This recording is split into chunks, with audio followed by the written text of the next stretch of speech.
Yo, what's up guys, welcome back to another video on the channel. Today we are going to react to 8 things you probably didn't know about NASCAR. Maybe that sounds familiar, that's because I did it last week as well.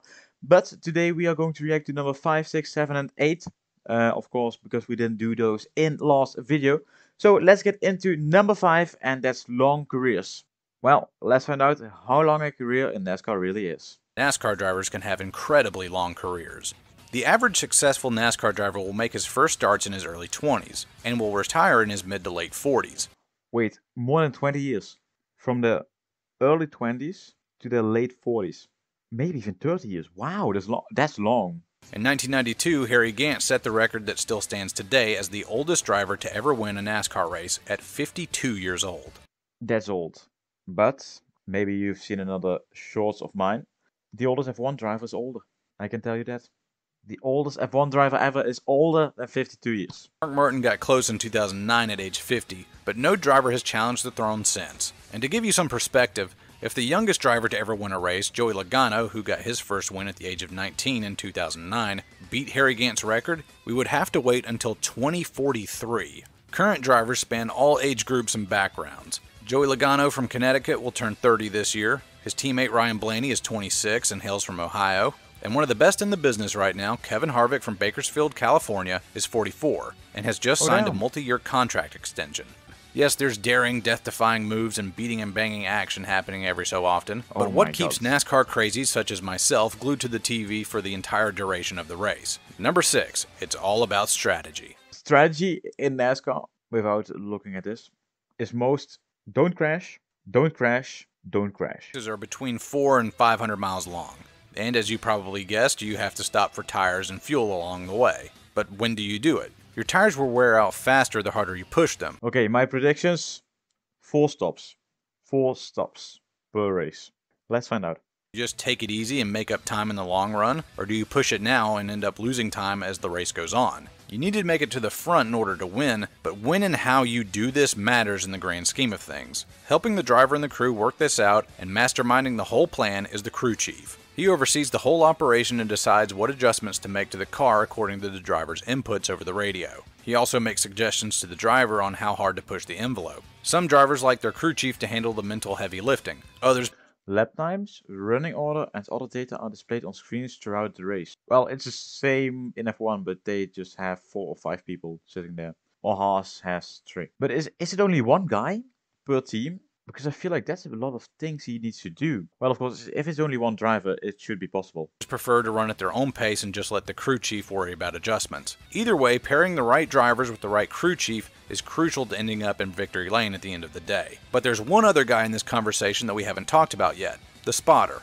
That gets us to number 7. What the hell is a spotter? Can't actually see that much inside of their cars. Due to safety regulations, drivers are pretty much bolted into their seats and their head movement is very limited. So to help with this, drivers have spotters that communicate with them constantly, telling them where the other cars are out on the track, if there's a wreck up ahead, or what the leader is up to. Oh, okay. Now I get it. If you drive on iRacing, or yes, and in Assetto Corsa, I think it is as well, you have like somebody in your ears constantly saying 3 on the left, 3 right, down your inside, and all sorts of things like that. But now I get it. I thought like he's spotting birds.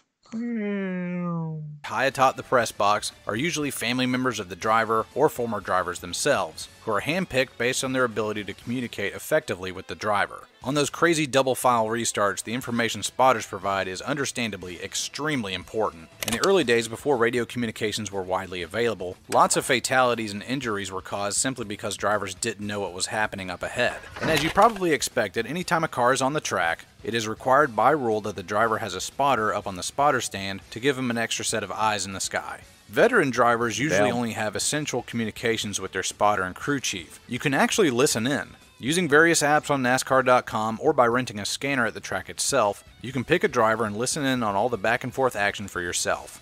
And yes, sometimes the teams listen in on each other to see what kind of strategies they're cooking up, so don't be surprised if they start talking in code. But fair warning, these are grown men in a high-stress environment. Sometimes they say things that aren't exactly PG rated. Some tracks, though, are so massive that they require multiple spotters in different locations to help out the driver. And that gets us finally to number 8. NASCAR goes to a lot of very different racetracks, and yes, we even make a few right-hand turns. Every driver in the series has to have a map. What is this track? It's 2 straights, 2 corners, that's it. Is it only this? This doesn't even look like a racetrack. It looks more like a football stadium where they just put it in. Mastery of different disciplines in racing. Whether we're talking about the 2-mile and up super speedways, the half-mile short tracks. They also drive on normal circuits, like not ovals, you know, circly things. They actually turn right as well. Yeah, he said it, but still. It feels weird. I don't know if I'm right, but I saw on the Instagram of the 24 Hour of Le Mans that there would be one special car and that it would be a stock NASCAR car. I don't know if I am right about this, but I think there's one NASCAR team going to drive on the 24 Hours of Le Mans. Let me know if this is real or not, because I thought I'd seen it, but I don't trust my memory. And turning road courses by the end of the 36 race schedule. 36? In a year. What the hell? Put through a gauntlet of demanding venues. Tracks come in all shapes and sizes, and some of the lower divisions, NASCAR's minor leagues, even race on dirt. These circuits dot the U.S. landscape, from major markets like Atlanta and Las Vegas to small towns tucked away in the southeast like Bristol and Martinsville and everywhere in between.